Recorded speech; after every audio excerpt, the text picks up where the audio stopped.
Hi friends, நான் LKG படிக்கும்போது என் கிளாஸில் இருமிக்கிட்டே இருந்தேன். எங்கள் மேம் என்ன சொன்னாங்கன்னா, பாலில் பேப்பரை போட்டு குடின்னு சொன்னாங்க. அதே போய் நான் எங்கள் அம்மாட்ட சொன்னேன். எங்கள் அம்மா சொன்னாங்க, எதுக்குடி மேம் பேப்பரை போட்டு பாலில் குடிக்க சொன்னாங்க.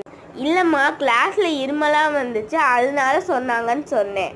அதுக்கு எங்கள் அம்மா சொன்னாங்க, அது பேப்பர் இல்லை பெப்பருன்னு. அப்புறம் தான் தெரிஞ்சிச்சு அது பேப்பர் இல்லை பெப்பருன்னு எனக்கே. இதை நான் எல்கேஜியில் பண்ணியிருக்கேன். எங்கள் அம்மா சொன்னாங்க, எனக்கு ரொம்ப சிரிப்பாக இருந்துச்சு. தேங்க்யூ.